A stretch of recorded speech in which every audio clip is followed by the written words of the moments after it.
the synergy's there. Yeah, Merlyn, you want to say something? It's sine wave, synergy.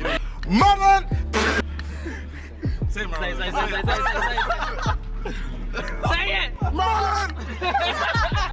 While it should be pretty obvious by now, this is Merlyn Wood.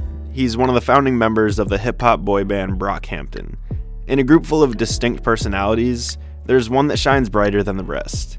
Whether he's in a bathtub full of Fruit Loops, doing ballet in a dress, flying through the sky, or drinking straight from the faucet of a Slurpee machine, Merlyn stands out. Even if you haven't listened to Brockhampton very much, I'm sure Merlyn has left his mark on you. When I first started listening to Saturation 1, I had a little bit of trouble remembering who was who in regards to the 6 rapping members of the group. This applied to everyone except Merlyn, the most energetic, loudest member of Brockhampton that seemed to be repeating his name for half the verse. Time traveling, Honda swerving, that's a Merlyn. That's a Merlyn. That's a Merlyn. That's a Merlyn. Damn. However, while this stereotype of Merlyn being the loud one can sometimes fit, I'd like to try and give a little background to this artist to show you that there's more than meets the eye. Born William Wood, this 21-year-old rapper was born in Ghana but spent most of his childhood in Houston, Texas. While Merlyn met many of the founding members of Brockhampton at the Woodlands High School, including the likes of Kevin, Amir, Matt, and Joba, the group didn't form until several years after graduation. After high school, Merlyn left Houston to study architecture at the University of Texas in Austin. Merlyn was facing pressure from his family to be successful at school, but he felt like an outcast.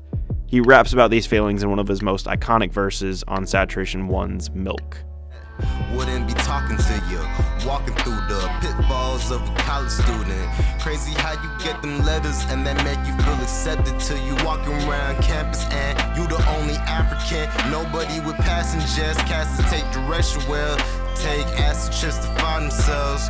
Well, one day after class, Merlyn's professor explained to him that the only way he could pass his class was to get perfect scores on every exam, quiz, and homework assignment from there on out.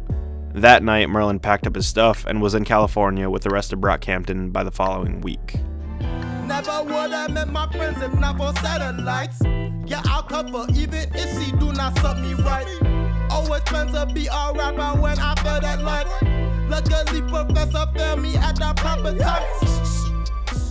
So what did Merlyn end up bringing to the table? While we're still on the topic of his more serious side, let's take a look at some of the major themes Merlyn tends to rap about. First and foremost, Merlyn often talks about his African roots and his family from Ghana. Whose society is this? Who done lay my first kiss? Who come at my scholarship and kick us out our neighborhood? Play our music, make them rich. Play our music, make them mix. But just in like plantains, free all of my Africans, make us slave. Continuing on with this idea of heritage, Merlyn's vast cultural capital is evident when you realize what an interesting view he must have of the world and what it offers. Seeing the similarities and differences between his two homes of Ghana and Texas would be fascinating enough, but then you add on the fact that Merlyn is now touring across the entire country and the world. It's no surprise that at one point or another, Merlyn is bound to explore themes of racism that he's seen in the world and talk about it in his music. First off, Dolce and Gabbana. Racist mother suckers tryna be my father. Put that on me auntie and me mama. Grab the gold, then I go right back to Ghana. And now you might be thinking to yourself, maybe Merlyn's actually talking about some real deep stuff all the time, but because of his delivery, I might just be going crazy to it, jumping up and down, and not really listening to the lyrics. That's true to an extent. Merlyn's verse on Unsweet helps explain my next point perfectly.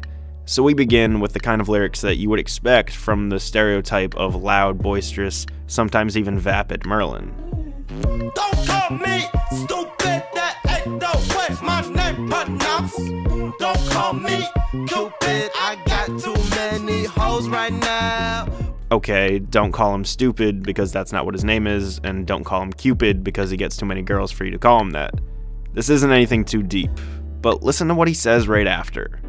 Hoes right now, poolside in Houston, tryna see if Beyonce will take me for adoption. Broke ass rich suburbs, a civilian shot in third world, we just by the fountain. What? Was that Merlyn, who 5 seconds ago was screaming about all the hoes he gets, talking about materialistic culture, socioeconomic warfare, and the downfalls of being a kid who has to experience these things. My point is this: Merlyn can be the goofy, energetic, humorous member of this modern-day boy band, but there's so much more to him than that. One second he's yelling and going crazy, rhyming Willy with Willy for 90% of a verse.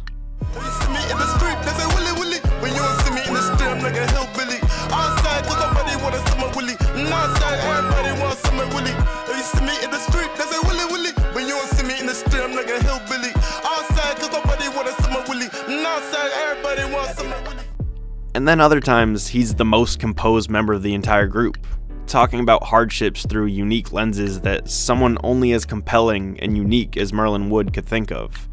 Instead of just looking at him doing crazy things like laying in a bathtub of Fruit Loops as him being the silly one, think of it like this: none of the other members of the group are doing that. He's putting everything on the line to entertain his audience. He's willing to do things differently with seemingly little fear of rejection.